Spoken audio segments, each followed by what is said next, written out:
Ladies and gentlemen, welcome back to another episode of the Off the Top podcast, the most unprofessional professional podcast in the YouTube space, hosted by yours truly, Zero Requiem 14. Thank you, sir. Thank you, sir. Just me and Trev this time around. Maybe Kevin will pop up because he did say that he wanted to push it back for certain reasons. And we're not going to talk about it in the first minute. We don't need to talk about it. We don't need to talk about it. But at the same time, I don't know if he was serious or if there was something else there. Yeah. So he could pop up at any second. And maybe anyone else who pops in will join. But Trev and I are here. We got a couple things to talk about, that's for sure. Especially with all the D23 stuff that has happened. Yeah. We got a lot to talk about on that. We do. We do. Yep. Holy moly. Yeah. And I'll probably give my thoughts on the Gears of War E-Day open beta as a PC player.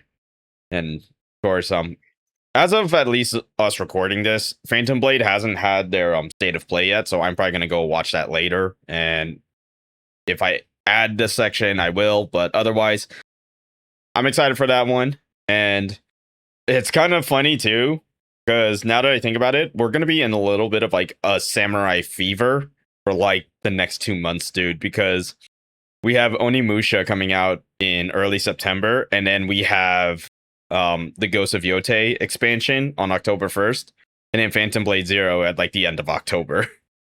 Oh my god, it's gonna be crazy. So to say the least, the samurai fever is still going strong. And I mean, on top of that, we have fucking Blade in Tokon, who's practically a samurai hunting vampires. So I hope you're not sick of it yet, because I'm not. I guess not yet. Hasn't hit you yet. It hasn't hit you yet. And then, of course, we got to talk about, I guess, like the little bits of the Wolverine gameplay, and of course, something happening with Sony, and a little bit of Nintendo stuff. But before we continue on to the podcast, anyone who wasn't aware of the news, at least as of this recording yesterday, tragedy just struck the acting world. Hayden Panettiere passed away at the age of 36. Like, that's just a crazy thought, man. That is crazy, man. I mean, this is something, for like, in all honesty, so there's already speculation people are going to be fucking going crazy about it. I mean, but yeah, what it's there's a lot of speculation. I think they already came out with a cause of death, and I believe they said it was supposedly it's an overdose or like a cardiac arrest or something like that. So I'm kind of like, I don't know, I'm sensing something a little fishy. That's just me, though. Yeah.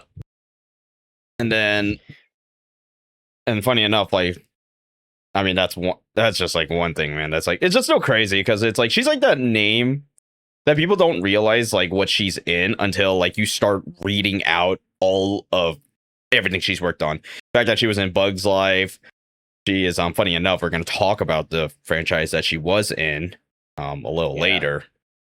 And the fact that when I was watching like a bunch of the Scream movies, she was on Scream 4. And I was just like, damn. Really? Yeah. So I was like, damn, man. A lot of actors, man, have just like, it's just crazy, like, seeing like all the actors that have passed away this year too, like not just Hayden Panettiere, but I mean like also the actress who was the deaf girl in the Monsterverse films. I didn't even realize that Chuck Norris passed away this year, because I know he passed away. I thought it was last year though, but I was like, oh my god. Yeah. But also like Sam Neill, and there's a couple other people who we would know by their like their acting roles. Yeah, just like a lot of names, man. It's just still crazy. Cherish life. That is the most important thing to consider. Like, no matter how Yeah. old or young you are, always cherish life, because you never know when it just snaps. Seriously, go hug your loved ones. Tell those that you care about that you love them, and count your blessings for real. Yes, sir. Yes, sir. But we got a show to move on. I'm gonna ask, of course, what I always ask everyone when we start the podcast on what has everyone been doing? In this case, both of us. What have we been doing since the last podcast? Well, I've been, I don't know, nothing too crazy extra. There was the whole performance that was like a show that was closing, um, and that happened recently yesterday, and I went to go support. I knew a lot of friends in that show, so I was able to go out and support them, and we were able to like hang out afterwards. It was nice. Um, I've been trying to save some money, mainly for life shit and other things. I'm still auditioning. Um, so not much has changed in the life regard in terms of all that, but and for gaming, I have been replaying. I found my PS3. I think I was telling you this before, Mm-hmm. and I've been replaying some games on there. Um, what's funny is that all the good games apparently don't fucking work, like LA Noire and Black Ops 1 and 2, which sucks because with everybody playing Black Ops 2 now or Black Ops 1, I'm getting a little nostalgic. I wanted to pop those in, but no, apparently I have Ligma or something. I don't know, man.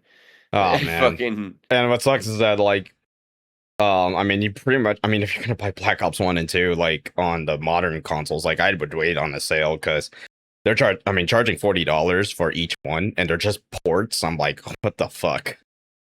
no, it's disgusting. It's a $30 no, a $25 markup price for something that should be what, 15 to $20 anyways. Yeah. But anyways, I've been playing Sly Cooper, Thieves in Time, the bad one, the one that everyone hates. Um, and that's kind of fun. And Josh has been over every once in a while to help out with that. He wants to find all the clue bottles and find all the treasures. I want to unlock all the extras because they're like different costumes and skins for the Of playable course. characters. So that would be really cool. And yeah, like I've been playing Ghost of Tsushima, still chipping away on a replay of Spider-Man. I'm on a replay of Arkham Knight. I've just been playing through the classics basically. There you go. Yeah. But that's what I've been up to, man. What have you been up to? Well, if anyone hasn't kept up with some of the streams lately, like especially because Kevin be streaming on Mondays now, he's practically somewhat rounding our week out, where he's basically the start of the week, and I'm practically like at the end of the week. Although probably not going to be the case this time around because my scheduling's a little weird with work. But we actually you were also part of it too, Trev. We actually played like one of the new friend slop games, Big Walk, and Oh yeah. it's fun. It's definitely like it's a chill game. You just hang out and just do like whatever the fuck you want. And the fact that you can play, I think like up to 12 players. It's a pretty good game. Anybody? Really up to 12? I believe so. I have to Wow. look up how much it is because I'm pretty sure actually we're gonna check right now. I got the phone. Let's actually take a look at Big Walk on Steam because obviously if you have PlayStation Plus, it is available. No, that's not too bad. It's right now on sale for like $15, but just that's just because it just came out. But ideally, it retails at 20. I can definitely see where the $20 price tag comes in because there's definitely content for it. That makes sense. Yeah, so I'd say it's a pretty fair price for what it is. So been playing that. We also played new season of Overwatch with the new hero. Not 100% sure how to feel about Demon. He's like okay. Not my favorite tank. But I can see where she would work, but it's also kind of like there's just other tanks I could probably play that would do a lot better for me personally. But been playing that, and then I actually kind of chipping away at Tokon lately. I actually just did one of the story modes today with Spider-Man's team. And now it's like, God damn it, I want to play fucking Spider-Man as part of my team. Fuck. I already have a ranked team, and I'm like, fuck, man. Well, you can have more than one. Just build another. Yeah, I'm probably gonna put it on like the secondary team because like the main team is like Magneto, Doctor Doom, Blade, and Magic. But I'm probably gonna do I'll probably have Spider-Man on the second team. I'll just have to figure out who's gonna be part of it. Who do you? Yeah, and CEO actually just happened. It's like another fighting game tournament that's out in Orlando, and already congratulations to Sonic Fox, Mortal Kombat GOAT, Dragon Ball Fighters champion, 2XKO champion. I mean, dude, Sonic Fox. The fact that it's the first major tourney for Marvel Tokon, and they already won the first one, I was just like, damn. That's like inaugural, man. That's fucking crazy. Yeah. And there was actually like a nice little moment too during the kind of like the phase or like the top 192 on the winner side. We actually got a Justin Wong versus Sonic Fox, just kind of like the Evo like dream matchup for Tokon. So it's pretty much like the two most winningest players in the history of Evo, because I believe they're tied right now for the amount of Evo titles that they have as a collective. Interesting. And then I mean, that's pretty cool. I'm not gonna lie. That's yeah, that's impressive actually. And then it was also actually the first major tourney for Avatar Legends as well. And I believe I didn't really get a chance to watch that top 8, but I believe the person who won it, they won it with Zahir. So the revolution begins. Oh, oh fucking hell, that's funny. Yeah, I was like thinking, oh, we're probably gonna see like a cracked out Sokka player or something, the fucking 1999 Honda Civic player. Oh my god. Not the case. It was a Zahir. So I was like, hell yeah. And what were the other results? Like I know 2XKO, it was actually kind of a surprising top 8 too, because Sonic Fox and Inzem, they're usually like the premier duo and they place pretty high. Nope. They got knocked out on the loser side on top 8. So I was like, damn, okay. But they were probably focused on Tokon more, so kind of like it's hard to juggle between both of the games. Yeah, that's fair. And but a big shout out to Gladiated, who played the Braum Vi double down team. So I'm already happy. I was like, the double down supremacy is going in a sea of freestyle players. So I feel validated using double down right now on 2XKO. I haven't touched that game in a hot minute, mostly because of, well, Tokon taking my time. I mean, that makes sense. Yeah, yeah. The new fighting game. It just sucks, man, because like it's again first world fucking problem, but it's like now we're in the era or at the point of now there's too many fighting games, and then it just sucks that Avatar and Marvel came out like within like days of each other, and I'm like, are you fucking kidding me, dude? I don't have enough time for both of y'all. That's about right. But god damn it. Yeah, CEO happened. I definitely want to go to CEO though, like at some point, because I think they already announced next year that it's going to be in September. Around what's the national holiday in September? Is it Labor Day? September? I want to say it's like Labor Day. Let me check my calendar here. If I could find it. Yeah. So Labor Day next year, they're gonna have CEO, which is out in Orlando. So I was like, well, there's an excuse to go to Orlando. Maybe see the boy Gus. But he's in Tampa though, so it's like the other side of the state for him. Yeah. So, but who Just knows? tell them Maybe to take. take a trip. Come down to Jabali World. So funny. Yeah, but I don't know. The plans right now, at least for next year, if I don't go to Evo just because it's too expensive, then CEO is probably the other option, especially because they're on like the latter half of the year. If not, maybe even Combo Breaker in Chicago.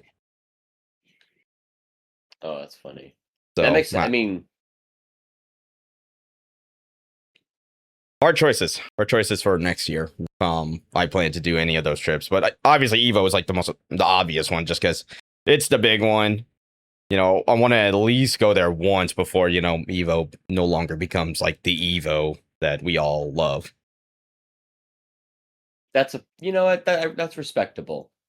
Because I mean, dude, like what's crazy is that Evo next year is gonna have practically a tournament like almost like every month, and they're gonna be in different parts of the world. Like we're talking like Mexico, Morocco, um, oh my god, there's other ones I can't remember right now. I think there's a Thailand one as well. Really?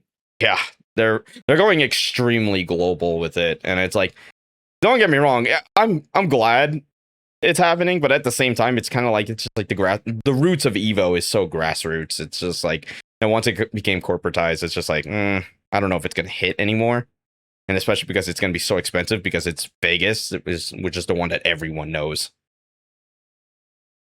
I mean, yeah, that makes sense. So yeah, so kind of try to watch CEO as much as I can over the weekend. Um, and then I guess I could talk about it later. But I did play the Gears of War E-Day open beta. I'll give my thoughts on that after our first topic. But we may as well jump right into it, Trev.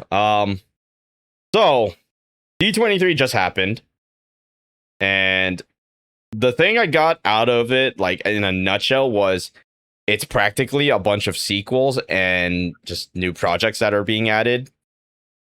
Um, I saw that Ryan Gosling and Sean Levy are not only going to do Ghost Rider, but they're also going to do Star Wars. Both of them? Yep. Well, Sean Levy's going to direct. Ryan Gosling is going to be the main actor. So I was like, okay, so they're trying to keep them on board, I guess. Interesting. Yeah, it's supposed to be like a Starfighter movie, I believe. I believe that's what it's called. I can't remember it right now. But I guess that's cool. That Ryan Gosling and Sean Levy are going to basically be in the Disney umbrella with one with Star Wars, one obviously with Marvel with Ghost Rider.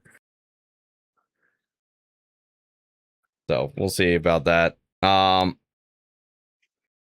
announcements that happened. Incredibles 3 got announced. I'm not sure how to feel about it. I don't know. Personally, Incredibles 2, I was just like, it's okay. It's not great. Well, yeah, yeah. I mean, I can well, agree with that. obviously comparing it to the first and like how big of a time gap there was between the first and the second, it's just kind of like it's like, is the second really gonna hold up like that well? I was just like, I don't know. It was okay when it first came out, but then like over time I was like, I don't think this movie's that good. Like definitely where Disney was starting to fall off a bit. And it's a shame too, because it could have been so good. Yeah. But if it goes the way we think it's going, it's probably gonna be more centered around the kids, since obviously Mr. Incredible got his time in the spotlight, Mrs. Incredible got hers. Now it's pretty much the kids that are next. I would hope so. Um, honestly, there was so many great theories as to what it could be, but now it's just like what I'm talking about is like it was so many good theories of what it could be for the second movie, and it let us down a lot in that Yeah. regard. And so I would hope that they would learn from their lesson, and then for the third one, they would be actually what some of the fans have been clamoring for. Yeah, definitely. I mean, But honestly, it's just like I think that film just kind of hurts more on the writing perspective too, because it's kind of like it's definitely one of those. If you've seen enough media, it's like, oh, it's pretty obvious who the twist is. yeah, that makes sense. Yeah. So, but we'll see. We'll see. I don't know if they. I don't think they announced like a window for when that's releasing. All I just know is that it just got announced, and then of course they have to announce there is another Frozen movie coming out. Shocker. Yeah, yeah. There's like a new big bad, so to speak. I don't fucking know, dude. I Oh, mean, and um, but aside from all of that, at least the ones that kind of got me interested. I guess let's talk about Simpsons first. So they did confirm that we're getting a new Simpsons movie, and it's actually supposed. It is an actual sequel, and it's supposed to be it's lining up with the 20-year anniversary of the very first Simpsons movie. So I was like, oh, really? I did not know that until like podcast I listened to was mentioning it. I was like, holy shit. The only You thing know where I is, was when that movie came out? I was on vacation. I was in no, I was in not Reno, but I was in a smaller area in Nevada that was another resort casino type deal, and they had their own hmm movie theater, and we watched the Simpsons movie there. And we saw the man himself ride upon the dome, the big glass dome. yep, Oh my god! Man, we're gonna such a get a good. sequel to that. That's gonna be That's crazy. crazy. The only thing is that I wonder if it's gonna hold up though, because I gotta remind myself that we're probably getting modern Simpsons humor, which is well, it's not that good. Well, it's not as good compared Mm, to obviously before. well, yeah, but they've been on for so long. They've had like waves in different like time zones of comedy and quality. Hmm It's almost I don't know, like it could be both good, bad, but from any other season's perspective, like they're in season like what 30 something, Yeah, what? 36. Oh my Yeah, god, something crazy like that. And I think they said that they're gonna try to end it at like 40 or something like that. that's that's what they I'm were like, saying. that is just wild. That I'm like, I don't know how you're supposed to sustain a show like that for 40 years. Like, this ain't a One Piece where it's like it can build on its like foundations very well. Like The Simpsons is somewhat reliant on like modern day humor. I mean, any adult comedy nowadays Yeah. is that, you know what I mean? And God, it was cooler at the time when we were growing up because it was still edgy at the time. Like, yeah, they had stuff, but it wasn't like successful or well written sometimes until like the 90s and until like, Some point in the prime. 2000s. Yeah, because even early Simpsons had its other moments, but like felt like a better show. It's just different. It's so Hmm different now. And wasn't there another Simpsons announcement, if I'm remembering correctly? We'll actually, we're actually probably get right into it. Well, I don't know if it's necessarily an announcement, but they might have told us some news that we probably weren't supposed to know until like later. And it Matt Groening kind of just seemingly confirmed that we're getting a Simpsons Hit and Run remaster or a port. Ooh. And now that kind of leaves me wondering, are we getting the other Simpsons games if that's the case? What do you mean? Like, think about it. What if they do just let's just say they do Simpsons Hit and Run like as its own thing first. Yeah. Then if it's successful enough, which it likely will be because they're probably going to be working with Radical Games again, or what they're now called New Radical Games. Uh New, or really? what they pretty much like they quote unquote rebranded themselves, and they basically just they just added new or something like that. Point is that Radical Games, like if you go on like their webpage, the first thing they usually say, like, what did they work on? Simpsons Hit and Run. So Interesting. and this was like all the way in like last year or something like that when that whole thing was happening. So now seemingly we're practically. It seems like we might be getting a Simpsons hit and run at some point.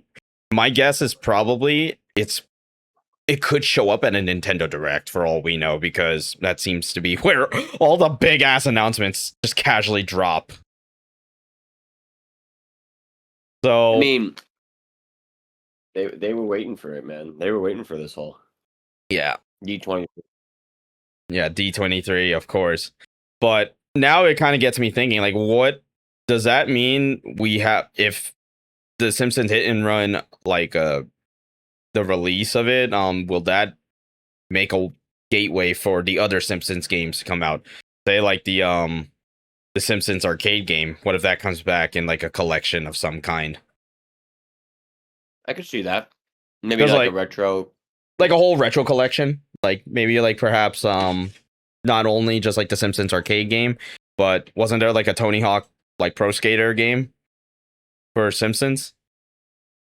Well, kinda. It came out around the same time, but it was a different company's take on the idea of a skateboarding game. Hmm. So it was like it wasn't like it doesn't feel like Tony Hawk, if that makes sense. It's just like a Feels a different. bit more. It was their own way of doing a skateboarding game. It was arcade. It was an arcade version. Got it. Got it. Okay. Hmm. Yeah. And I guess I mean the only other ones really like for like the Simpsons games, I mean Simpsons Road Rage. That's one that they could bring back. And then fucking bring Yeah. back the Simpsons fighting game, even though it's like hot garbage. Oh my god. I'm just thinking that Well, there is a possibility. I want that as like a secondary mode in like Mm, another game. You know what I mean? who knows? They could just port it. Yeah. But I guess the other problem too is like isn't there like a character that's actually omitted from just future Simpsons projects just because it's a little sensitive? What are you talking about? Are you talking about Apu? Apu? Yeah. Yeah. That's like the big thing is like, do you have to write him out of the program because he was in those games? Yeah, I don't know then if that would be a port. You know what I mean? At that point it becomes a remake or a remaster, but they just take out like a portion of the games. Hell, I'm hoping with the success of the second movie that they do a tie-in. That they do another game, because they did one for PS3 and for the Simpsons game, which is Mm-hmm. actually it was marketed as the Simpsons movie, the game, but it had nothing to do with the movie. It was just it just shared the name and that was it. Yeah, it was basically them breaking the fourth wall for every other level, Got it. making video game. Yeah. All right. I mean, that's another one right there that they could do. But honestly, we're gonna have to see, because if that's a real thing, Internet's gonna like the internet is just gonna go loose. Like, oh man, like, yeah. Anyway, but that's exciting.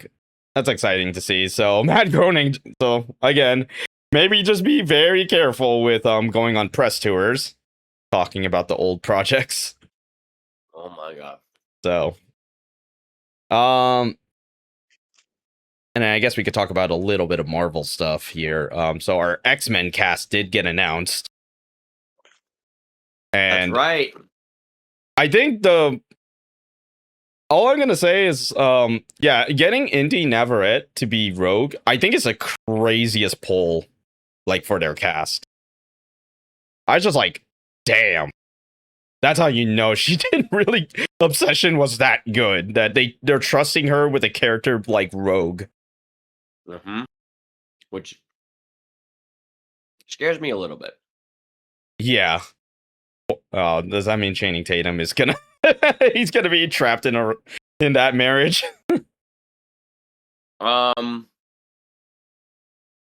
I didn't even think about that. How big of an age difference is that actually between I the actually two don't actors? know because Indy's like I think in her 20s, I believe, and Channing's like way older. Unless they just have a new Gambit, maybe. But I know Channing. Well, I think Channing wants to stay as that character as long as he can. I would.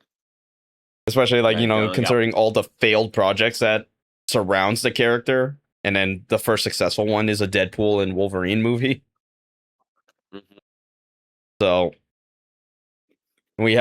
so we have Indy Everett as Rogue, and then they confirmed that Samara Weaving is Emma Frost, and I was like, yeah, she just looks like Emma Frost. Yeah. That I seems was like a like, good one. I was just like, I have no complaints. That just looks like her. And then the Also, craziest, go on. I was gonna say that every single pick that they've gotten so far are live stage actors. Like they've been on Broadway, they've been on the West End, Mm-hmm. and they have the chops to fucking bring it. Oh yeah, like especially because X-Men is such a, it's definitely like a as a that storyline. You need to have It's a actors soap that can opera. express it like very well. Yeah. And then Um, the mhm. other, and then part of those announcements is that Adam Driver is going to be in this movie as Mr. Sinister. Of all like I'm seeing how this is casted so far, and I'm like, okay, these all make sense. These all make sense because I can see Adam Driver menacing when he wants to be. I know. So I'm curious to see how he'll do. Yeah. And then, of course, we already talked about it last week. I mean, do we really care about the spoiler tag anymore for a brand new day? I mean, no, I guess not. We've already I, we already talked about our Jean Grey already. go see the movie if you haven't seen it. Go see the movie. Go see the movie. Go Mm, see the movie. But Um, yes, so, and I guess now like the ongoing theories is like, okay, who's gonna play Wolverine and who's gonna play Magneto, or like at least be fan casted? That isn't obviously Hugh Jackman for Wolverine. I think that maybe some of those characters aren't gonna be in the first movie. Yeah, probably. They definitely Now want I to. say because I think they're gonna build them up in that movie and be like, there's gonna be rumors of someone and these rumors of this, rumors of that, or they'll be the standalone. Hey, we showed up out of the blue kind of deal. But Mm-hmm. or they'll announce it sooner when we get closer to it. But for the most part, I think what they're gonna do is give us a so if they're gonna do Sinister, that means it's gonna be a Scott and Jean story. Because in the comics, spoilers if anybody doesn't want to listen to this, but Mr. Sinister is obsessed with mutant perfection, and he sees the best for what he wants to do. He wants to make the perfect mutant. So he clones and he wants to harness the power, and he thinks that the two individual mutants that are perfect for his scheme is Scott Summers and Jean Grey, and he manipulates their entire like parts of their whole relationship. Um, and I don't know what if they're gonna go that route. There's a couple of like storylines that are gonna be very important, and I think maybe yeah. See, that's hard. Sadie Sink is confirmed for that movie, and if that's the case, then you need whoever you get. Nah, see, Didn't they Logan's supposed already to be evil. confirm like a Cyclops actor? Yeah, Kit Connor. There you go. So, And yeah, so he's confirmed. I, I don't know what to expect.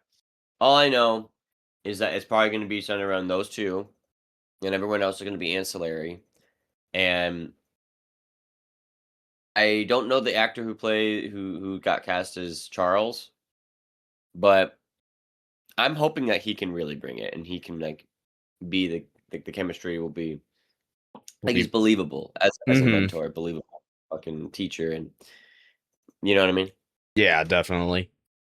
Hmm. So I don't know. I'm excited. I think they have some good casting, and yeah, I think it'll be fun. I think it'll be a fun movie. Yep. And the other thing will and then the other Marvel thing, I know you're avoiding Doomsday trailers as much as you can.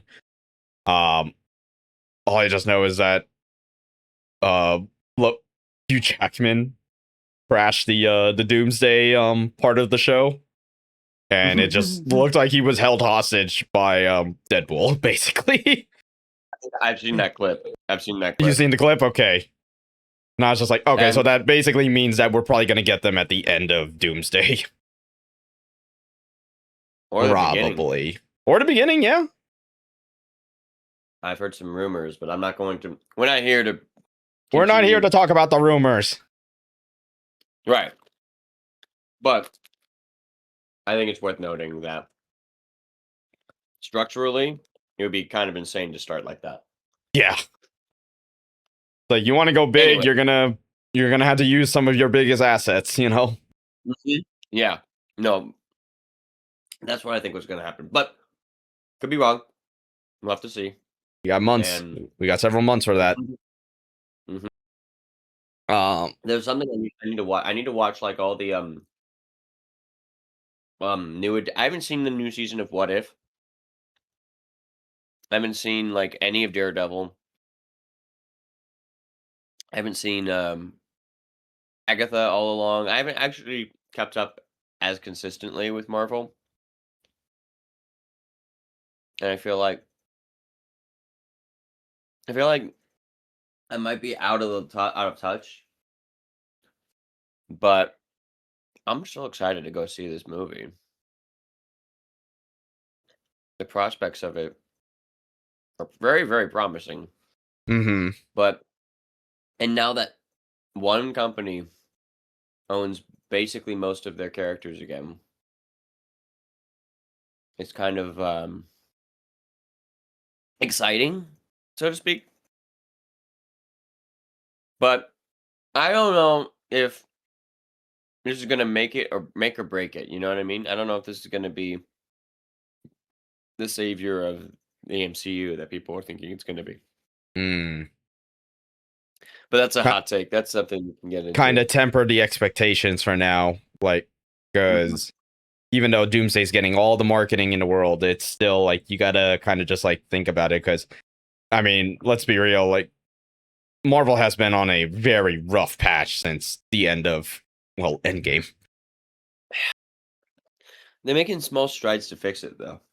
Like, They are making small strides to fix it, but it's they definitely need to they need a W and like a big one. yeah, yeah. Yeah. Otherwise, they're going to be losing some stock here. Yeah, and we're gonna be in the dark ages for Marvel. Well, we've been through worse, sir. We've we been have through worse. we have been through worse. Lest we forget the DCAU, Yeah, or not the let's DC, the not the DCEU DCAU, or whatever the fuck they call it. the DCU, the Zack Snyder, fucking Joss Whedon clusterfuck that was. DCU that practically almost destroyed the entire franchise. Hmm. Uh, let's Mm. we're gonna let's talk about the last part of the D23, which is kind of more bigger for us. And I guess we could talk about what also got announced, I guess, as part of it. So, Hmm. Kingdom Hearts, it's a very big franchise for a lot of us. Hmm. No stranger to it. First thing, they announced a TV series for Disney Plus, Yeah, like like an anime I or think something like that. you said it was anime. I know it's going to be animated. Do we know if it's in the style of anime? See, that's the thing. I don't know. Like that's like my immediate thought, obviously for just Kingdom Hearts. But I mean, it could also just be an animated show, and or they just flex it, and they'll just have it characters be in the different styles of the world. Because that's kind of like the big thing that I'm kind of concerned about. Because I was like, where is this show gonna go? Like, are we gonna actually try to go crazy with all the Disney IPs, or are we gonna try to contain it and have Kingdom Hearts specific worlds? Um, yeah, that's a good question. I feel like given because currently I'm only just now for the first time playing Kingdom Hearts 3.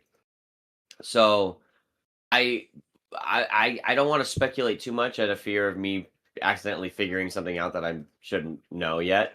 But given how they've done things before and how they progress between each of the games, it's it's apparent that they are trying to add what worked in other games and add other aspects of what worked in games in their previous entries and refine it and plus it up and make it a bit more of a streamlined experience. For example, there was a mechanic in Dream Drop Distance where you could link with companions, and you can link with like I forgot the specific names for these guys, but they're the like little pet companions that you can buff up and then you can like get stronger and they'll fight on your behalf. And they added that to Kingdom Hearts 3 in terms of as like like a sub ultimate move, you know what I mean? Mm-hmm. They've they've gotten so many different callbacks from the previous games in terms of gameplay itself, not just content and characters, which is cool because it makes you feel it rewards you for playing all those extra games and putting the time and effort into learning the confusing and frustrating mechanics of the old Kingdom Hearts.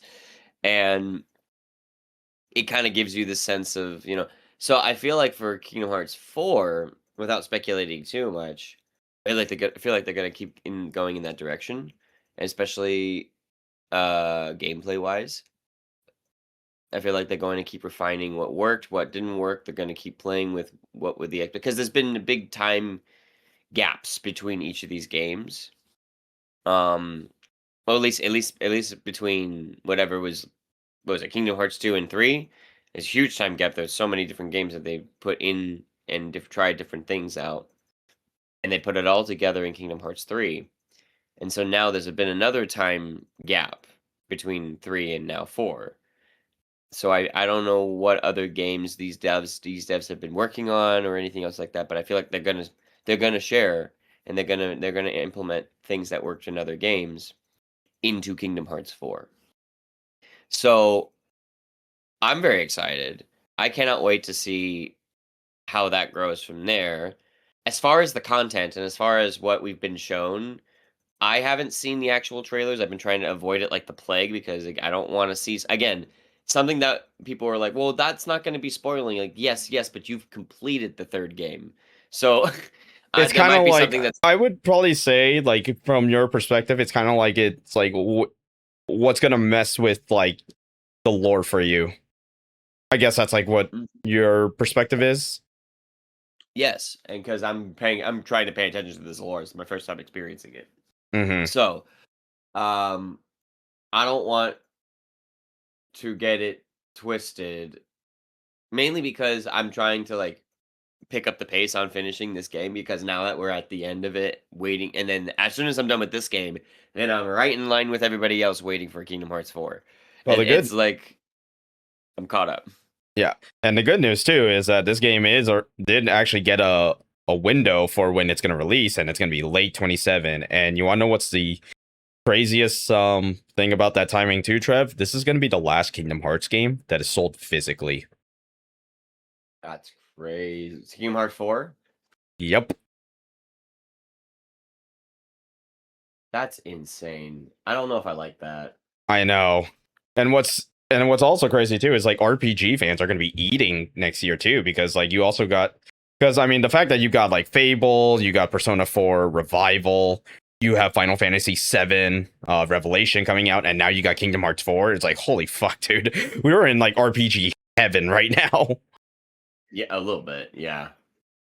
So that's just insane. I mean, Clear up a the schedule so that you can play all these games. yeah.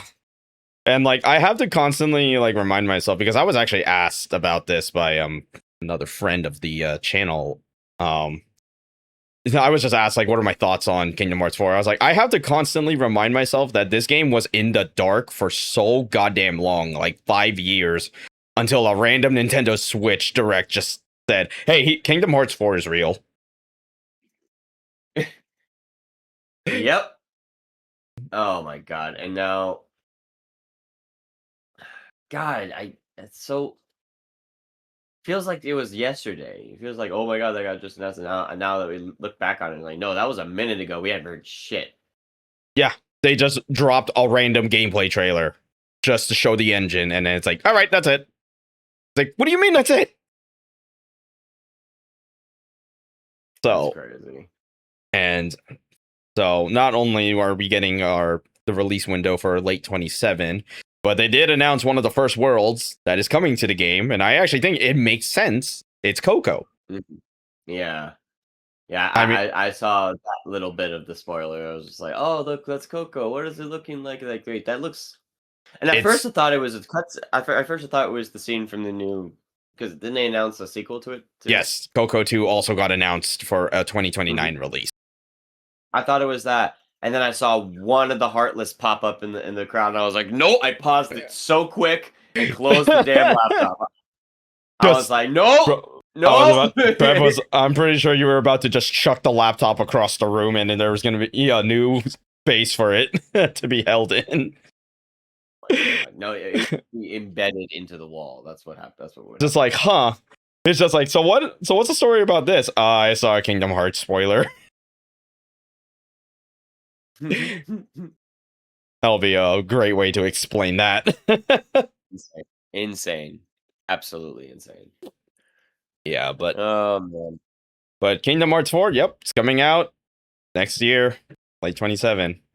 Potential GOTY already. I mean, if it wasn't already stacked next year, I mean, dude, it's up there. It's up there. That's yeah. Anyway, continue. I'm sorry. Let's do you have any other like last D23 announcements you want to talk about before I talk about Gears for a little bit?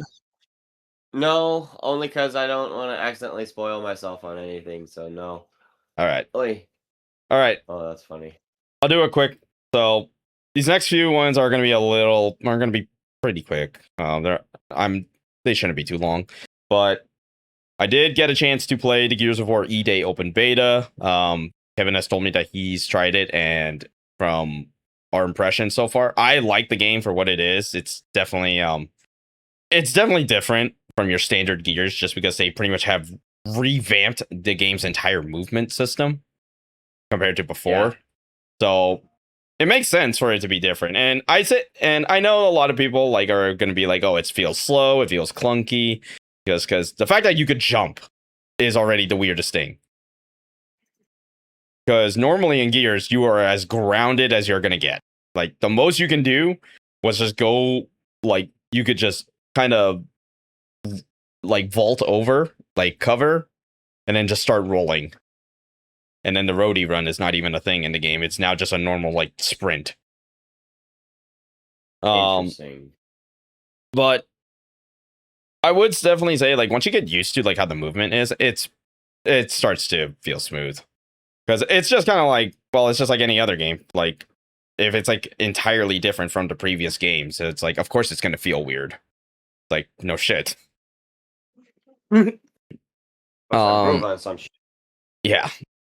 So now as far as running this game on my current rig, which is the RX 6700 XT, Ryzen 7 5700G with 32 gigabits of RAM, I was able to run this game pretty well, even with OBS active. But one thing for certain is like I gotta touch on a lot of settings for it to even be like a smooth like 60 FPS to play, because I don't mind playing on 60 FPS. It's a standard, so I'm not that sensitive to shit like that. Now, if it dips to like 30 and it's like a competitive shooter, oh, we got a different problem then. Interesting. But if I didn't record it, like any footage, like whatsoever, oh yeah, it just ran perfectly. Ran like a very good game. The new version of Horde is definitely it definitely took a page out of Helldivers, and I say that as a compliment, because you basically are on like a bigger like sandbox map, and you just have to go to like certain destinations. All right, here's your main objective, and then there's these like secondary objectives, and then eventually you have to extract, and you'll actually be able to run into other players as well.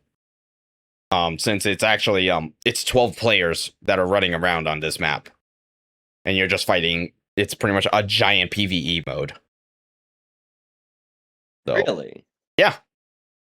You're still doing the squads of 4, but there are 2 other squads that have like their own objectives, their own other missions, and I'm pretty sure their own extraction zones as well. So I wonder, that kind of makes me wonder, like, I wonder how this is going to turn out.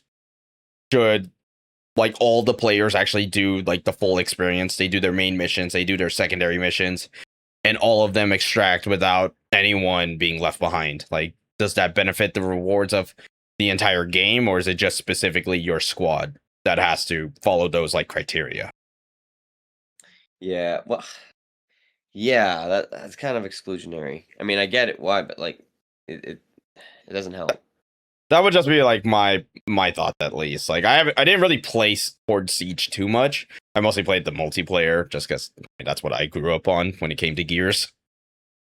Yeah. So, but Horde Siege is looking really good. Like, this is definitely going to be one of those games that I think is going to be a, I don't know if I want to call it a sleeper game, because this is coming out in October. It's just, unfortunately, it's coming out in October with a bunch of other fucking games. Oh, so it's gonna get overshadowed, you think? I think it's just gonna, it might be overshadowed by just simply the fact that there's too many other games that are gonna have people's interest. But it is pretty much I would consider it the premiere game though for October. Because I mean, realistically, like the only other game is Phantom Blade, and then maybe Star Wars Galactic Racer, but even then that's like stretching it too. Interesting. But I mean, yeah, possibly. But that's interesting. I don't know. I feel like oh god damn it. Oh, sorry, my bad. No. I feel like that yes, you're correct, good sir. Please yeah, continue. I'm sorry.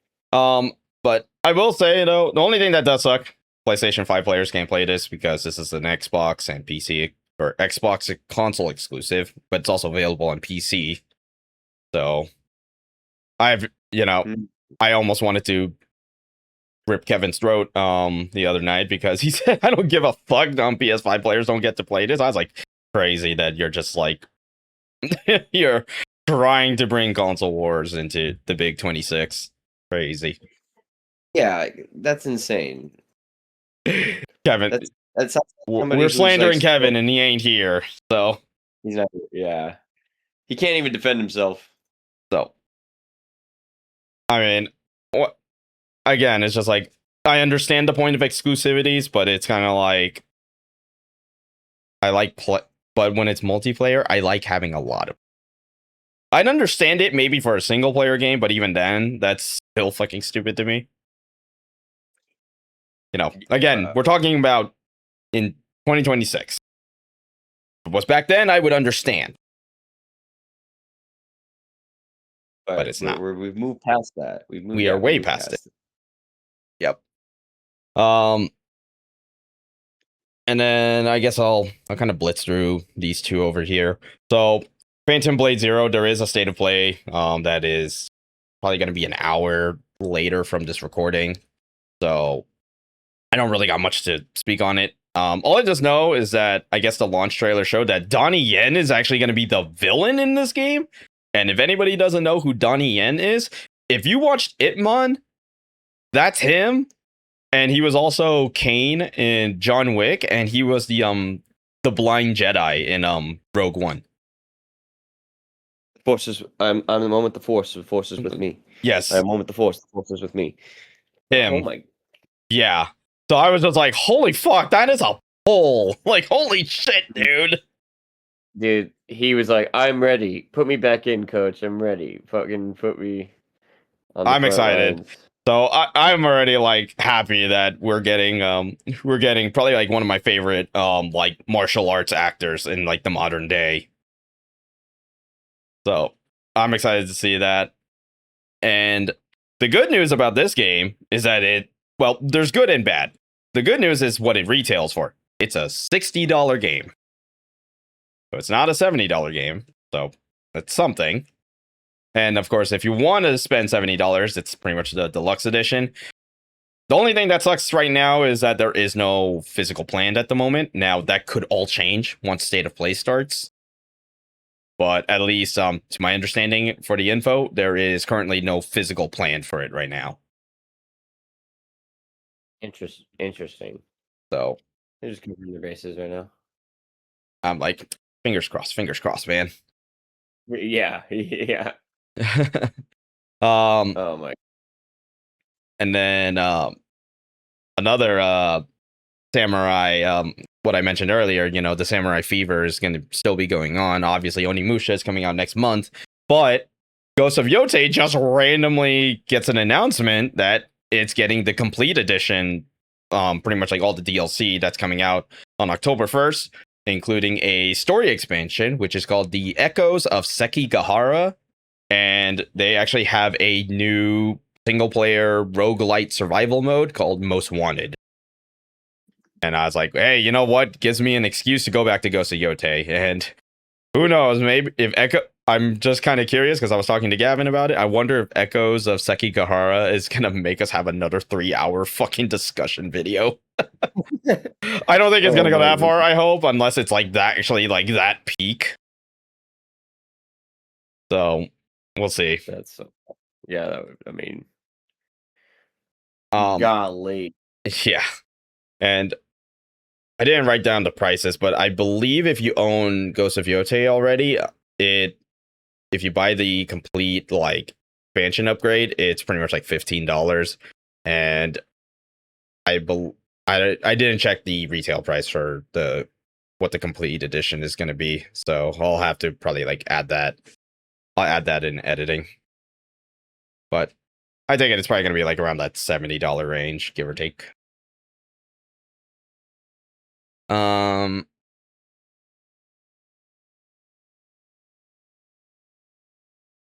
All right, before I go negative with Sony, Trev, have you seen the leak of the Legend of Zelda Switch 2 and Pro controller, like special editions?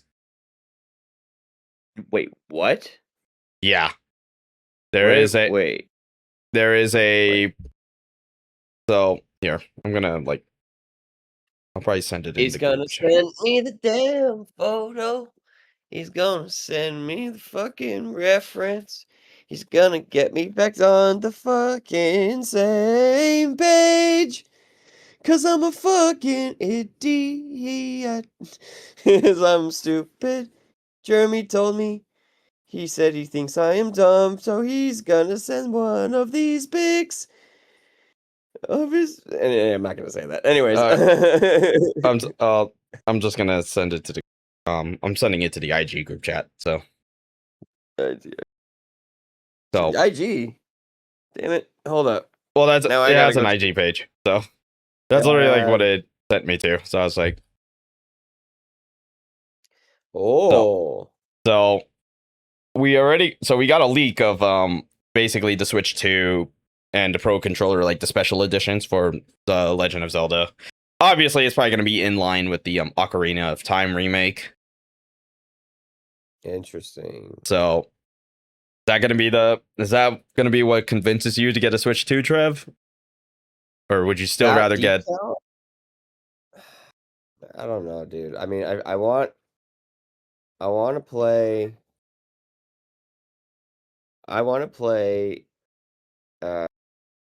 whatchamacallit, Wind Waker. That's what I really want to play. But this Ocarina of Time remake would be fucking amazing. I'm not going to lie. A Switch Mm-hmm. 2 though? A Switch 2? Wow. Hey, look. I'm not saying never. I'm just saying that it's just probably not in the cards right now. You know what I At least mean? right now, yeah, I get you. I would love to get one though. So if I ever win one in a sweepstakes or at a fair or some There you go. bullshit, you know what I mean? That'll be great. Or yeah, I don't know.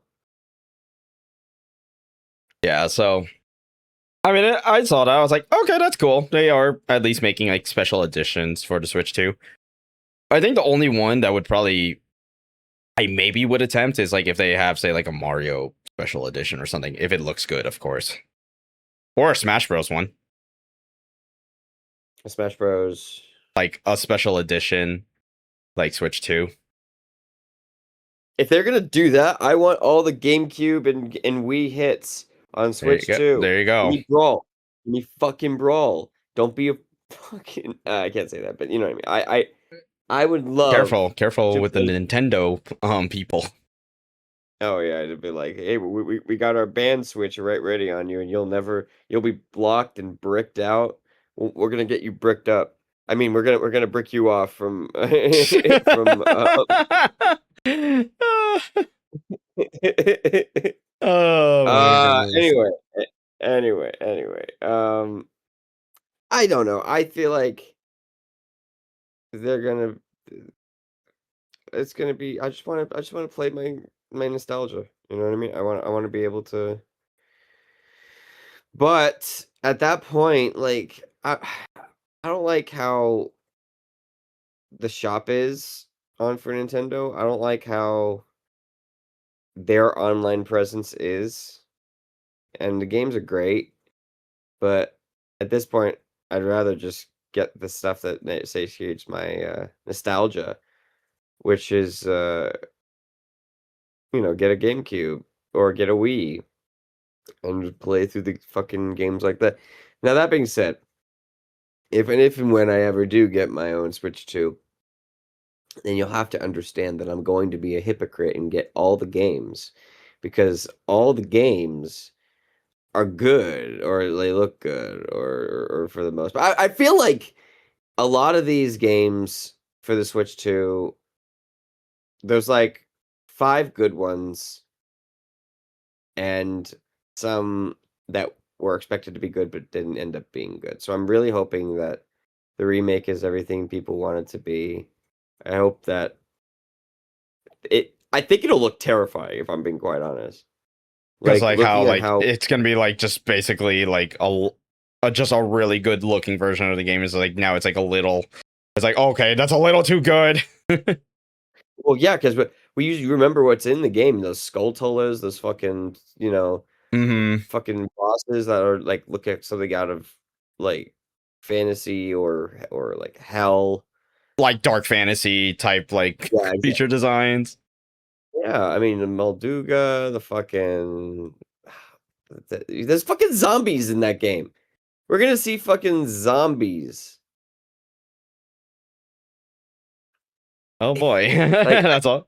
Yeah, that's true. in a Nintendo game. I haven't seen zombies in a Nintendo game since I was gonna say Splatoon, but that makes no sense. So I don't I don't know why Splatoon was the one thing that came into my head right there. I That mean, wasn't you know what's actually kind of surprising too? Speaking of Splatoon, like apparently that Splatoon Raiders game is actually like really fucking good. is And it? yeah, supposedly people said it's actually like surprisingly good. Like cuz it's more of a looter shooter like take on Splatoon, so it's like a more single player. I think there's co-op in it, but it's PvE. And It- people were saying it's actually like the one of the surprise games that came out of Nintendo. Well, good for them. Hey, you know what I mean? Like that we've been starving. It's we've been starving.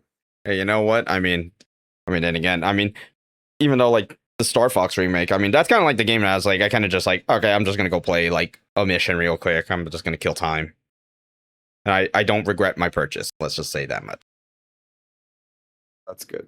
That's good. So, Oh. all right. I guess we'll get a little bit on the negative side. Okay. So there's been a whole like meltdown on social media in general about the Wolverine game lately.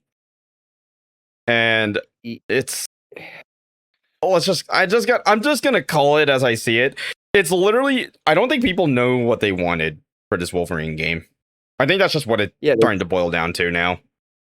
Yeah, they just wanted to see the different skins. When they heard Insomniac was doing it, they're like, "Oh, it's going to be like Spider-Man, but Wolverine." And they didn't know what they were going to get. They didn't know what they wanted. They didn't know what kind of like.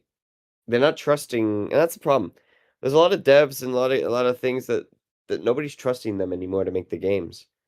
They're all they're met with scrutiny on any side, and I don't like people's expectations. They don't even know what they are. Like, they don't know what they want. They don't know what they want out of a Wolverine game. They don't know what they wanted out of a Spider-Man game specifically because all the fucking gripes. Like, there are some legitimate gripes with those games, but like at the end of the day, the things that they initially complained about aren't the actual problems of the game. And what they're complaining about now for Wolverine has nothing that's what an action fucking adventure game is. Yeah, a third-person action adventure game of a guy who's just gonna mangle everything that stands in front of him. Yes, like it's Uncharted without the fucking moral. Well, there's some moral compass, but like, you know what I mean. Like, he's a killing machine. He's a berserker. He's gonna have long, drawn out fights of him against hordes of enemies. Like, I'm sorry, that's what's gonna happen. Yeah, like, and obviously because like all the previews that are coming out, and the one that everyone seems to be hyper fixated on for some fucking reason, and I'm like, I can bet you this is literally like the first boss fight is a Sentinel boss fight, and it's the typical giant boss. They're gonna slam on the ground, and you got to take off the limbs, like old school God of War shit. And I'm like, yeah, that's probably an early boss fight. That's my guess. Yeah. Like, I mean, dude, it's like I'm not expecting the game to be like at super groundbreaking. I just want to enjoy my time playing as fucking Wolverine and destroying everything in front of me. That's all I ask. Yeah. Like, well, fuck. What do people actually want by that regard? Like, do they want him to fucking be all broody and like, did they want him exactly like fucking Hugh Jackman? Because if that's the fucking case, play X-Men Wolverine Origins. Fucking hell. Yeah, exactly. X-Men Origins Wolverine exists. Play that. And jokes on them. And that's jokes on them. That's still a good fucking game. So fuck you and get cultured. Sorry. No, that's valid. Sorry. I mean, like, again, that's why I'm like, I'm just so sick of the discourse that is like coming to this game. Because it's like, remember, years ago, everyone was excited for this shit. Now all of a sudden, everyone's pissed about it. It's like, I'm like, this is why I can never get into like modern gaming discourse now, because it's like, I just get a headache just seeing this shit. Well, yeah, and they're not fucking discoursing. They're just fucking complaining. They're just complaining to complain. And mind you, this game has not released. This game still has like a month away. That's crazy. So it's like until like don't get me wrong. It's you can I'm not saying don't give your opinions on a game before it releases. I mean, no, that's perfectly fine, but it's just like at some point it's just like you gotta like, consider like the game hasn't released yet. Yeah, cut it some slack. It hasn't even left you with the first impression yet.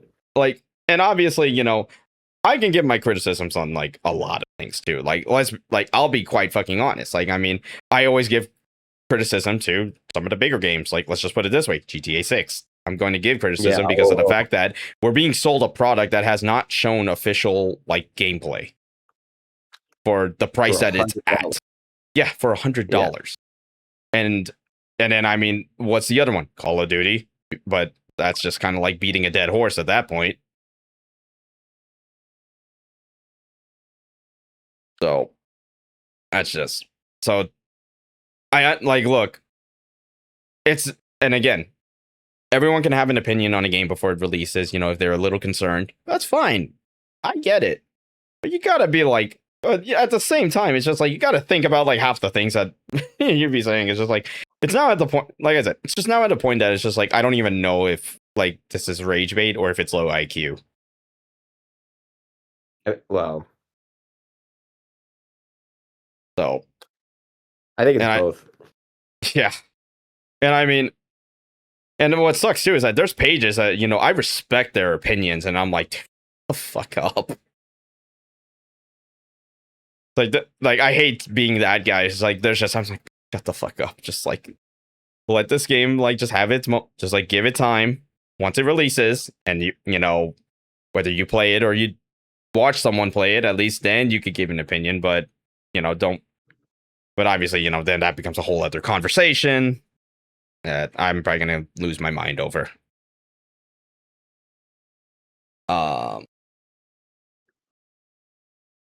And I mean, do you have any other things, Trev, before I move on to the next topic?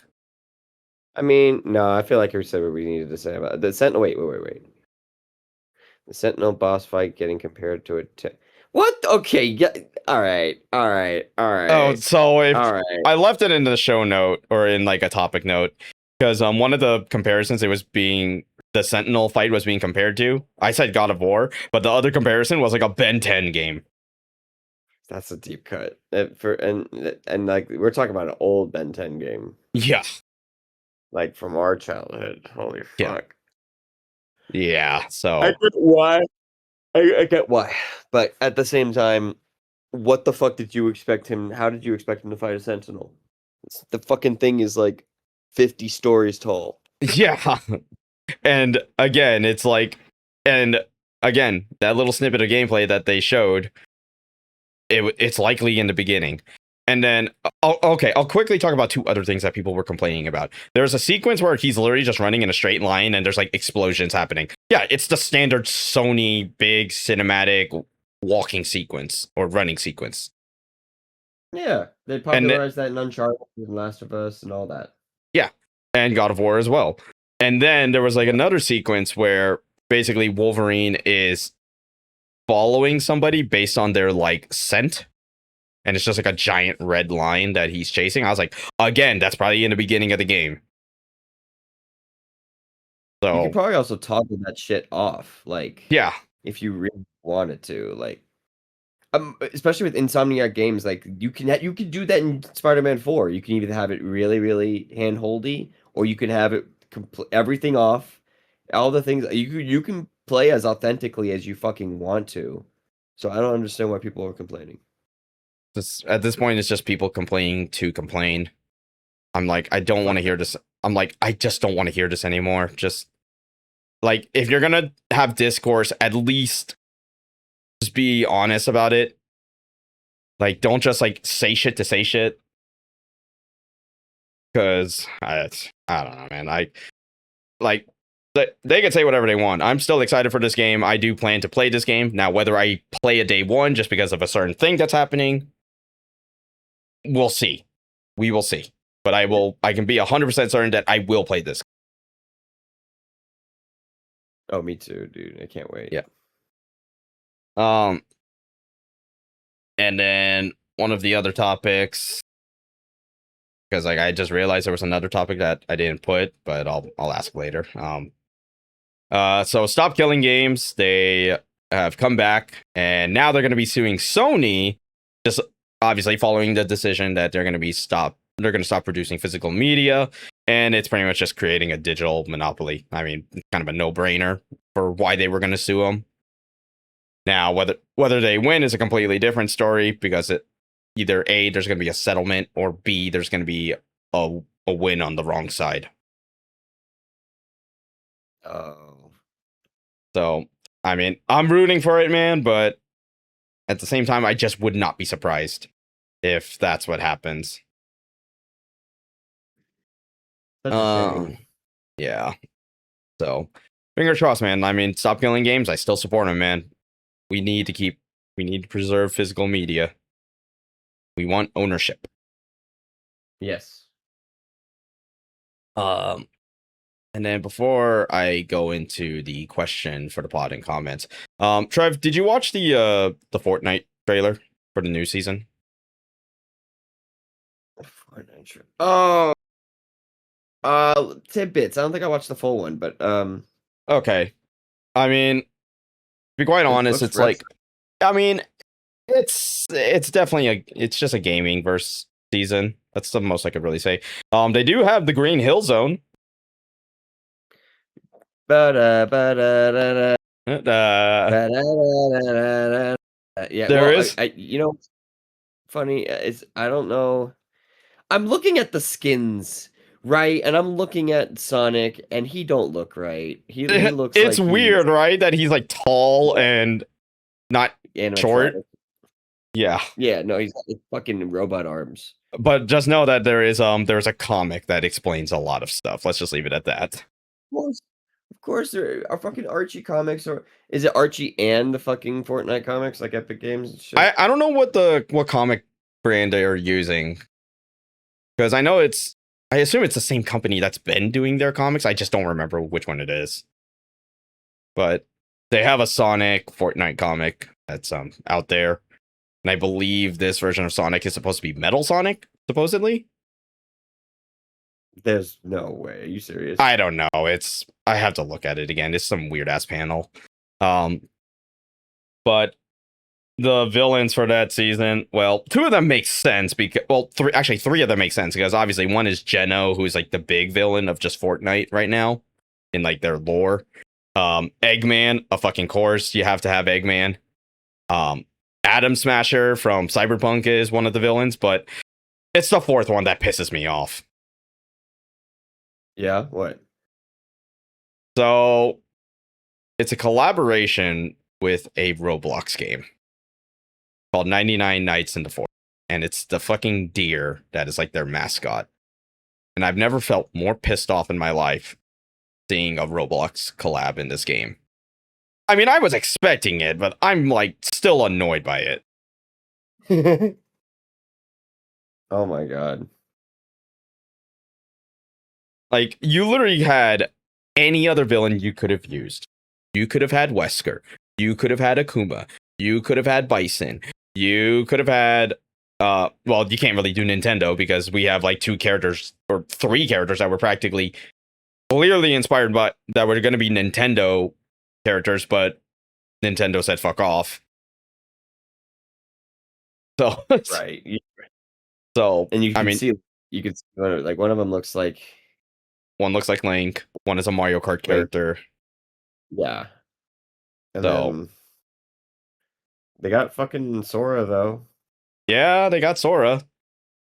I guess that's I don't know. That's gonna be the most like, I don't know if it's Uncanny Valley, but it's gonna be like the weirdest thing to see fucking Sora running around with a fucking assault rifle.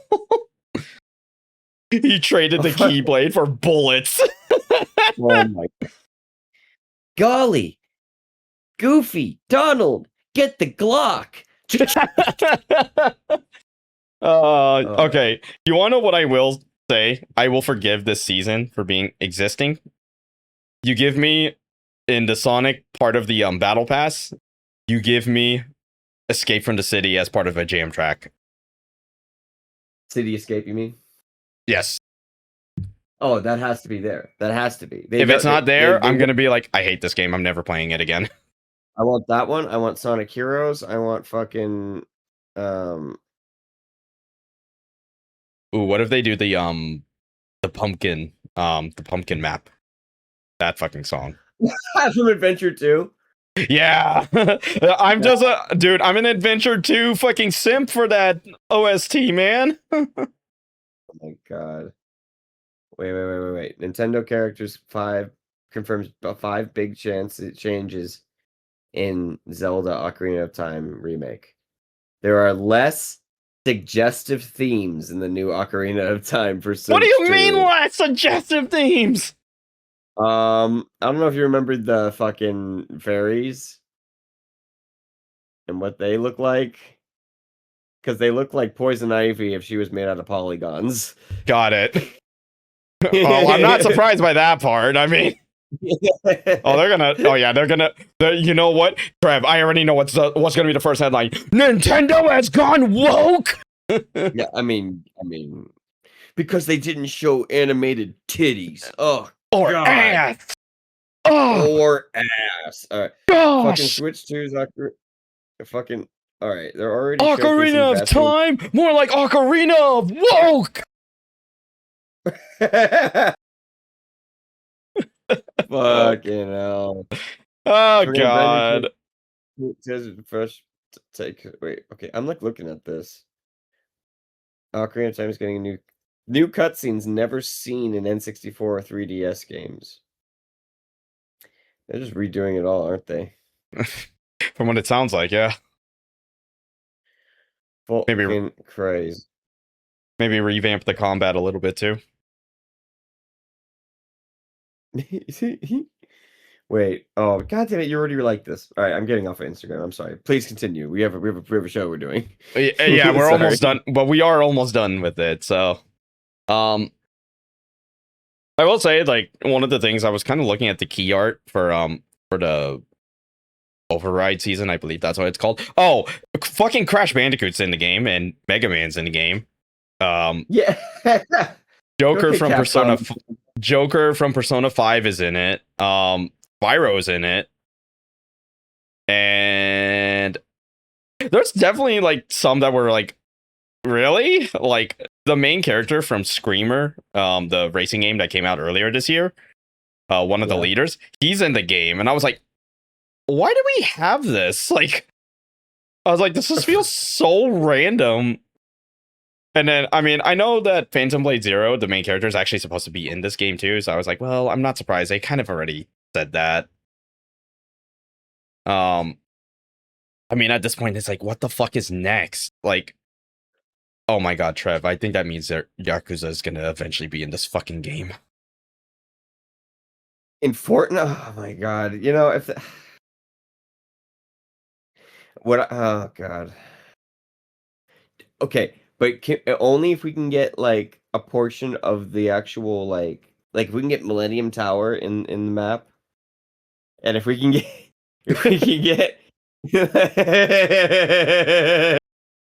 Oh God. I need there to be like all the big like the Grand California Hotel. Wait, no, not that. That's from Disneyland. Never mind. That's not right. My bad. I was like, wait, like what the fuck? There's God. I need the Grand. I need the Millennium Tower. I need or if it's like because it's an island, they could do some things out of the Yakuza 3, and because that was the most recent game, that would be like the most recent remake. If they wanted to push that a bit more, they could make those models. Like to give the classic models of Kiryu and Majima, because those are playable characters. And would you put Ichiban though? Yes, of course, because he's the protagonist of that other. So yeah, it would be those. It would be those guys. Be Ichiban, and then it would be another character from Ichiban's. It'd be 2 and 2, right? Like that's what I would do. I mean, if you want to keep it like for the sake of consistency, yeah. But like, I feel like, I mean, if you're gonna ask somebody like, okay, what characters do you know from Yakuza who's never like touched the franchise? I feel like the obvious ones are obviously Kiryu, Majima, and then Ichiban, and then that's practically it. Yeah, I mean, there's a couple other ancillary characters for sure, but like I'm not too sure if that would like actually help, if that makes sense, you know? Yeah. Yeah, and I mean that would be cool. Yeah. Regardless, that would be very cool. I will say though, the only thing that pisses me off about this game is that its battle pass only has one of those characters, or has one gaming legend character. There's technically two if you want to stretch it. Because, well, the gaming legend that's in that battle pass is fucking Sonic. Yes. I feel like that is the wildest fumble I've ever seen Epic do, and that's saying a lot. Because I've seen I mean, to be quite honest, Epic has been fucking fumbling Fortnite just for like the past like 2 years now. I mean, expose him. Expose him. I mean, dude. Expose him. But like, dude, this whole battle pass could have been just nothing but gaming characters. Like, we could have literally had all of like the characters that we wanted, you know, because like I think like the rumor was like a lot of people were thinking it was gonna be like Joker, Crash Bandicoot, Sonic, Mega Man, and Sora were gonna probably be the like battle pass characters. Not the fucking case. And I'm like, that is very bad to me. That is tragic that you guys did not want to commit to that. And you decided to go with greed and put most of those skins in the item shop. I don't know. I don't know how to feel about it personally. But I mean, it's not to say I mean, it's not to say I don't understand it. It's just I'm annoyed that it's yeah. So I mean, I'll probably be playing it.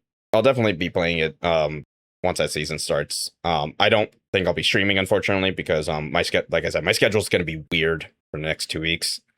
So my streaming schedules are going to be a little off this time around. But rest assured, I will take a look at the season. I will try to give my impressions of the season, and we'll go from there. Now, I take it, Trev. I mean, you kind of did say like, what would be your requests to be in the game? I guess it's Yakuza. I mean, do you have any other gaming legends that you would like to see in Fortnite? That I guess is not Nintendo. Look, if they're gonna put fucking Sonic and Crash Bandicoot in there, fuck it. Let's get fucking Sly Cooper in here. Let's fucking let's get some awareness for him. Please fucking generate some buzz so that whoever the fuck is making a game out there, if they are still, fucking get them funding, get them proper fucking backing, get them to fucking signed by Sony and fuck it. Get Sucker Punch to fucking do a subsidiary company that liquidates some things from that fucking Sanzaru. They're no longer a thing, but there's like a whole other like dev company that is yeah. Like maybe outsourcing. I don't know. Like I would say, like have them and Sucker Punch work on it together, and then fucking no, dude. I don't know. I just want give us more. Why? And all right, if I could, I guess if I could throw what I would like to see, it's definitely going to be a little catered towards Capcom, but I want another wave of Street Fighter. I want to see Akuma and Juri in the game.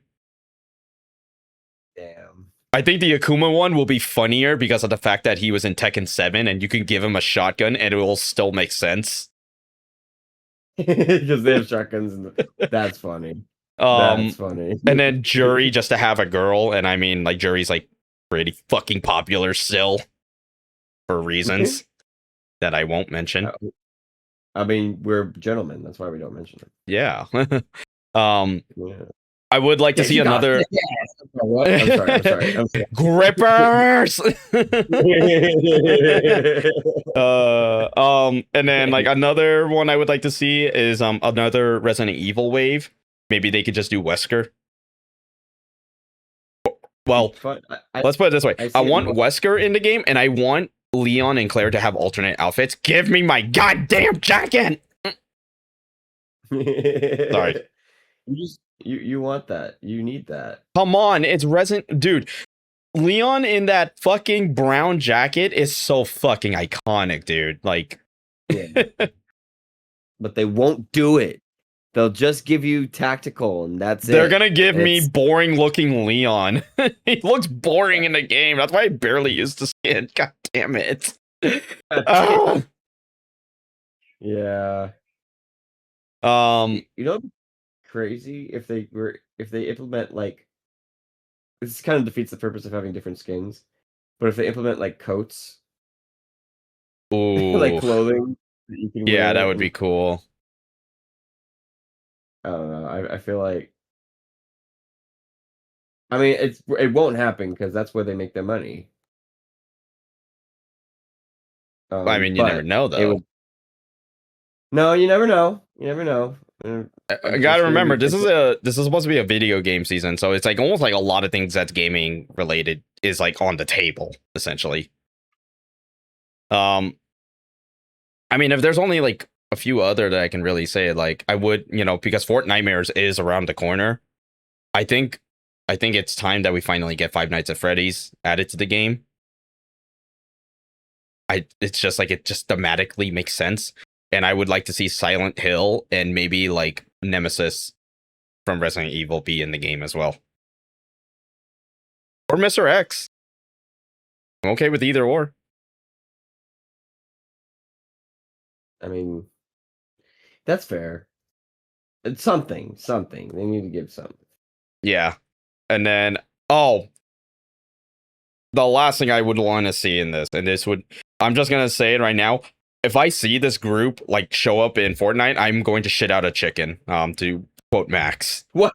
You gonna do what now? I'm gonna shit out a chicken. A live chicken will be shat out on stream if I see this become a reality. Final Fantasy VII crew is in Fortnite. That's crazy.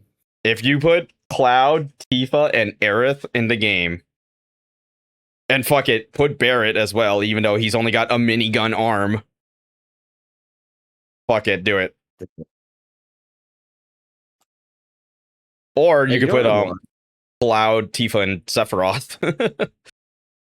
Oh my god. The most unlikely of pairings.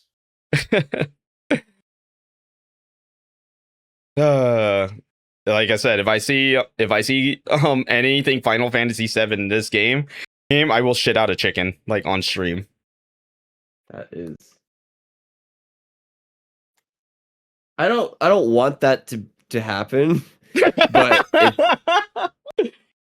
like. Okay, I'm just gonna say you're gonna see a giant hole in the wall if that gets announced.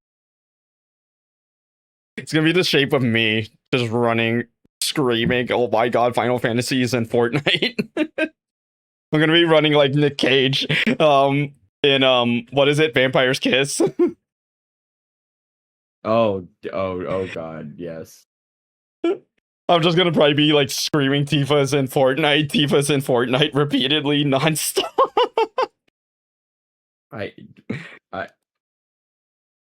That's cursed. That is cursed, and you know it. He's fucking cursed, man. What are you planning? This is so. I'm gonna will this. I'm gonna will this shit into my mind and make it happen. I guess. Oh my god. Mark my words. Mark my words. Oh my god. Oh my god. Okay. I don't want to get too carried away, but that's just like a little bit of the stuff I would like to see in this Fortnite season. But yeah, that's practically the topics I just had in mind, and aside from the ones that I added. Trev, do you have anything you want to bring up before we move on to the question?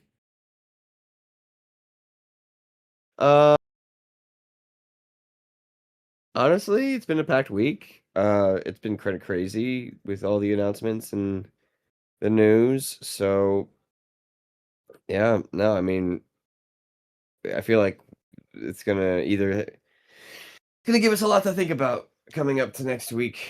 So, I'm good. I'm good. All right, cool. Okay, so question. So, if anybody wants to participate in this part of the podcast, go ahead and drop a comment on the YouTube video. But we got a question for the pod in comments, and it was actually something I saw on one of the Instagram pages I randomly follow. It's literally just called Video Games. And they had this post that was choose one to get rid of in modern gaming. And it is as follows: battle passes, skill-based matchmaking, microtransactions, always online, $100+ editions, or unfinished launches. So which one would you get rid of? See, that's a hard one. Like, It is 'cause hard. there's a couple of things. There's a couple of things that it's like clearly like, oh yeah, though I don't want. We shouldn't be paying all that, and we shouldn't be doing all that. But I guess it would be. I don't mind unfinished launches because if the game needs some TLC, then that's fine. You know what I mean? Like it's frustrating, but like we live in an age where they can easily patch it, and then we could just in terms of all the things, it's not like so bad. What was after battle passes? Skill-based matchmaking. So like, and we're talking like modern skill-based matchmaking, like in Call of Duty, where just randomly you did good in one game and all of a sudden you're now fighting like FaZe. Yeah, that could be tweaked. Or that could be. I would wouldn't get rid of it. I wouldn't get I rid of would that make- either. I would be like, tone it down or try to bring it to a level where it was back then. Exactly. Yeah. Because there's a reason skill-based matchmaking exists. I mean, I play fucking fighting games, dude. I understand. Right. So I kind of am like on two things, but I want to hear what you pick. Let's see. MTX. What was MTX again? Microtransactions. Okay. This one And kind of goes hand in hand with. I with assume it's Battle with Pass. everything, like microtransactions. We're talking like as small as like a cosmetic to a full expansion, I assume. Look, I don't mind having DLC accessible through microtransactions, but or like transactions, I guess would be in general because it wouldn't be micro. But I feel like that's the one I kind of would love to do without, especially if it's a game that you paid actual money for, like full price. And then you realize, oh, but there's also additional things that you could, like it's a live service game and they have like, you know what I mean? Like with Gotham Knights or with, or Justice League Suicide Squad kills. Justice League. Or other games like that where they've been live service and like, usually you see that more nowadays with free to play games, but like still like that has happened before. And I'd rather just like you have the ability to play the game. If you play the game well enough, then you can get all the coveted things. So I'd say like if out of the list, I would take away MTX, honestly. That's the one I would take away because even battle passes, like if you take away microtransactions, then you take away the cost for a battle pass. So there you go. You get the battle pass for free as long as you play. I would say the only thing that kind of hurts that would hurt that is then that basically makes battle passes a little more expensive because battle pass ideally is like $10 for like a bunch of cosmetics that normally would be a lot more if they were sold individually. You know what I mean? I guess the hope for getting rid of it would be the deletion of any microtransactions, and they'd just be giving you that shit for free. But that seems like wishful thinking. Yeah, I would still say it. I would still say microtransactions. All right, that's fair. Yeah, I kind of. Damn, it's like this one is hard. I kind of float on two though, which is either always online or unfinished launches. And it is tough because the thing is that if you take away always online, that means an unfinished launch will be stuck like. But an unfinished launch, but there's always online means it could get patched or it could get fixed in some way. And the only problem with like always online though is it's not good when it's a full price game. It's fine when it's a free to play game because that makes sense. Take World of Warcraft, for example. That game's always online. I'm sure there's a way Yeah. you can make a private server, but it's still technically online. But unfinished launches, I mean, that's like lately been like the newest trend of like bad game like malpractice. And I mean, if I'm gonna be honest, I lean more into unfinished launches because I don't mind if a game gets delayed just for it to be fixed. That's my perspective. Yeah. Um, I'd rather wait a little extra longer for a great game than get a piss poor game upon launch. yeah. And then now other things like I mean, I also would have said like microtransactions like you did, Trev, but if I'm gonna be so honest, it's like depending on it's I feel like with microtransactions, that's like case by case because if it's let's just say it's a game of like good quality and it's like, oh, I like the game enough, and then like, oh, they're coming out with basically more of the game, sign me up. I'll spend a couple more dollars on it. Yeah, but also the quality has not warranted that. So I feel like lately, yes. yeah. That's why I would say it, because lately the quality does not match that kind of mentality. Mm-hmm. I mean, but I do know what you mean. Yeah. Yeah, it's like you definitely have diamond in the rough kind of like DLC for sure. Like if we take like one example I can use, actually that's probably not really like a good example either. Is with Doom Eternal, because they had 2 story expansions. It was cool that we got basically more of Doom, but the problem is that one DLC is so severely like, I don't know if it's like overtuned is the right word, but it's like annoyingly hard. And then the other part of that DLC is now it's like annoyingly easy.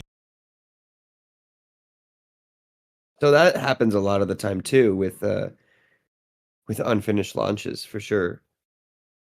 Like they'll make something so hard, they'll patch it, and then they'll add another part of the game that goes in the other direction because they overcorrect. Mm-hmm. So Yeah, I get that. I think, and my problem with like the unfinished, like here, I guess the other problem with unfinished launches, like from my perspective too, is then when do you consider a game finished? Because technically with DLC, in theory, that means the game's not finished. When the game itself is only a narrative driven experience and not a gameplay driven experience. Because if it's gameplay driven, then that's a never ending story. That's we have to keep updating it so the gameplay is still being utilized. You know what I mean? Like Hoyoverse gotcha games, basically. That's what I think. Like it's a lot. You don't have that problem when you have a linear story. Yeah, you know what I mean. Or you run into that problem less depending on what kind of game and combat you want it. Because like you could say the same thing like, oh, well, Gotham Knights was a linear story. No, it wasn't. Yes, it was, but it wasn't. It was, but it wasn't because it was live service.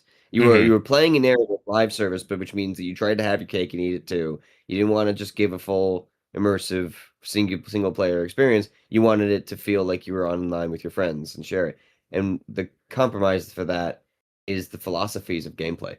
You know? Yeah. You have different things that you're focusing on for multiplayer that is leaving a lot of the like the type of stuff for single player out of the way. I can't come up with any examples at the moment, but you get what I'm trying to say. Yeah, I get you. I get you, dude. Because that's kind of like the one thing that like always bugs me about games like that too is like I mentioned it, Hoyoverse gotcha games. I can't get into them anymore. Like those were like the first few games that like in a while that like I was sucked into, like specifically Genshin Impact. But eventually it just kind of started to reach a point that one, I was not keeping up with metas, and then I was just like, I'm just not having as much fun as I was when I first played it. See, and that's unfortunate. It's not your fault, right? It's just not. It's just, in my opinion, it's just like those games are purposely designed to leave a lot on the table, and I don't like that personally. Because like I want to see a game at its full potential. I don't know what a full potential looks like, but I would like to see it like get as close as possible to its full potential.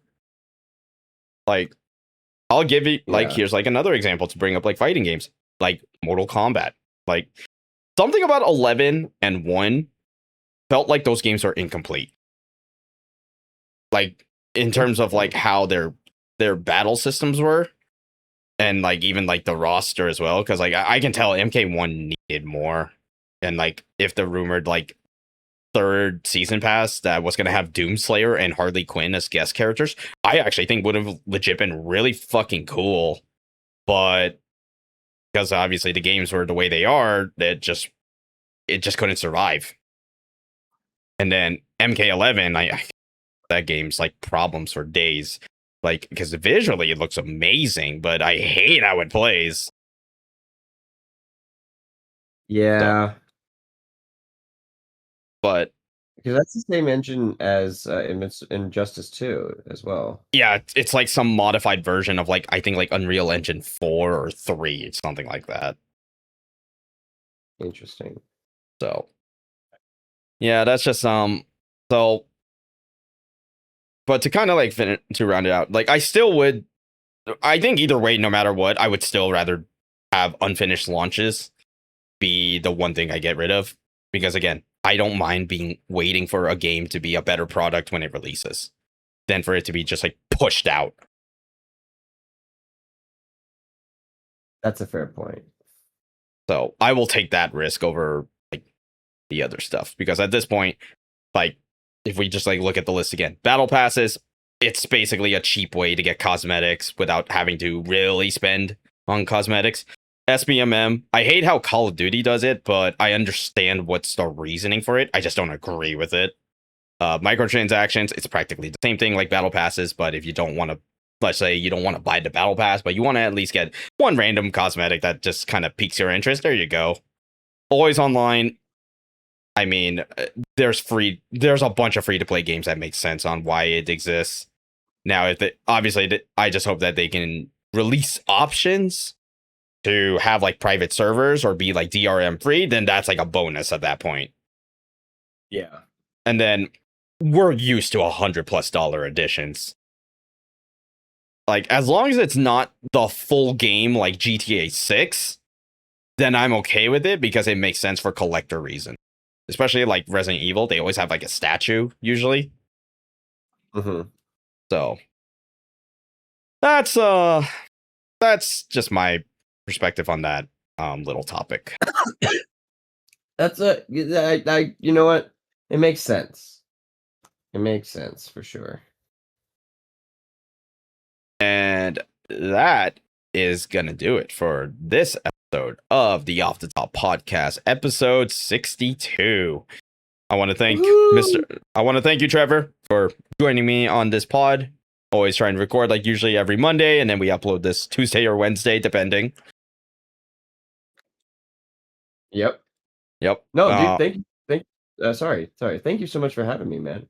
Oh yeah, of course. It's always to talk about the industry. Even when the industry itself is not doing great, there's still things like aspects about it that still are cool, and the fact that we still get to like experience them and talk about it, it's awesome, man. I look forward to these. Oh yeah, definitely. Especially, and I mean, we end up learning something new, like some new game that comes out, especially like in the around the indie circles as well. Yeah. So, which is wonderful, which is just great. Yep. All right. And I'll start rolling out the outros. Mr. Trevor, where can everyone find you? Well, as always, you can find me on Instagram at PJ_.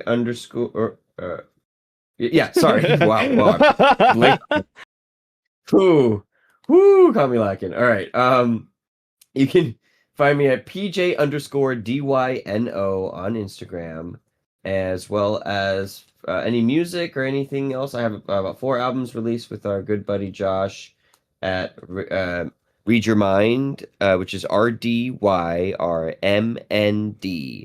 RDYRMND. This guy has no vowels in his name, as we know. And but you look that up on Apple Music, Spotify, or any other platform. We're there. Give our stuff a listen to. And once again, sir, thank you for having me, Jeremy. Oh, of course.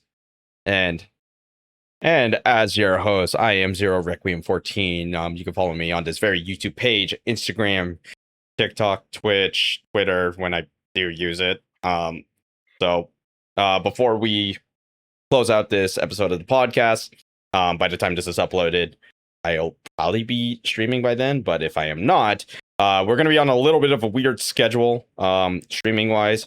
So by the time this uploads, I'm probably gonna be streaming later that day, and then I will be streaming on Wednesday. Actually, I haven't decided on what we're gonna do. We're probably gonna finally hit the Marvel Tokon online grind. Probably gonna fight a bunch of Spider-Men and Green Goblins, maybe. Maybe a Carnage or two. We'll see. But Ooh, spicy. hey, you never know. I don't know what I'm expecting to fight online, so we'll see. And then I guess we'll probably be looking at the Fortnite season when that drops. I don't know if I'm gonna make a video on that, but I'll definitely check it out. But until then, thank you guys for watching. I'll see you guys on the next podcast, the next stream, and potentially next video. We'll see what happens. Until then, thank you guys for watching or listening. We'll see you next time. Wait. There we go. There you go.